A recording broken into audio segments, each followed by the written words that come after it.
Bienvenue à Chablis et bienvenue pour cette nouvelle session de questions-réponses. Cette semaine, nous avons une question.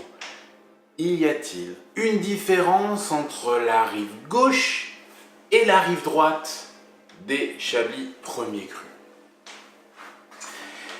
Alors c'est une question, ou plutôt c'est une réponse avec laquelle je risque de me faire des amis. Je vous explique.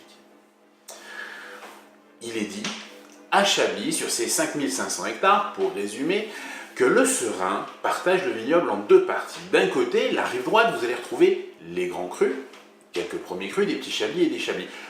De l'autre côté du Serein, sur la rive gauche, vous allez retrouver des premiers crus, des Chablis et des petits Chablis.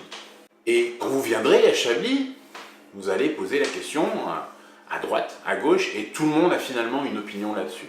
Certains vont vous dire que la rive droite, la rive des grands crus, est plus qualitative, y compris pour les premiers crus. D'autres vont vous dire, la rive droite, c'est là où vous allez retrouver toute la minéralité, toute la finesse de Chablis, alors que la rive gauche, vous allez retrouver le côté plus profond, plus riche du terroir. Enfin, certains vont vous dire, la rive droite, c'est là où on a le plus de puissance, alors que la rive gauche, on a plus de légèreté. Pour répondre à cette question, j'aurais finalement tendance à dire qu'il n'y a pas de réelle différence. Je m'explique. Je comprends tout à fait et je valide avec grand plaisir le fait que chez un même viticulteur, vous puissiez classer les vins de la rive gauche et les vins de la rive droite. Parce que ce viticulteur, qui va finalement avoir le même style de travail, va faire ressortir des différences qui lui sont propres. Donc ce viticulteur va vous dire, mes rives droites sont ainsi, mes rives gauches sont de cette façon.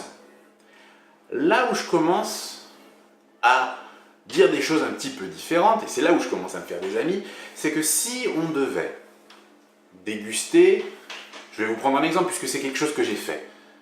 Si on devait déguster 8 vins de la rive droite, en premier cru naturellement, 8 vins de la rive gauche, toujours en premier cru, avec un mélange de viticulteurs, sur le même millésime, eh bien, le comité de dégustation, qui sont des personnes que j'ai formées à la dégustation, mais aussi des professionnels, eh bien, ce comité-là n'est pas arrivé à faire la différence entre les deux. C'est pas tellement qu'il n'y a pas eu de différence, c'est simplement qu'il n'y a pas eu deux catégories nettes. C'est pour ça que depuis, j'ai tendance à dire que rive droite, rive gauche, oui, il y a une différence chez un même viticulteur, mais de manière générale, ce sont des différences qui sont beaucoup moins marquées. Alors, peut-être qu'il faudrait refaire l'exercice sur plusieurs millésimes pour avoir une idée plus nette. En tout cas, voici ma position et voici ce que j'ai pu observer depuis que je suis à Chablis. J'espère que ça a répondu à votre question. Naturellement, d'ici la semaine prochaine, n'hésitez pas à envoyer toutes vos questions. Vous pouvez aussi aller sur la page Facebook de Chablis, vous pouvez aller aussi sur la page YouTube ou suivre sur Twitter pour poser vos questions, pour faire vos commentaires. Et qui sait, je sélectionnerai peut-être votre idée pour la prochaine fois. Je vous souhaite de passer une très belle semaine. N'oubliez pas de déguster, continuez à déguster. À bientôt.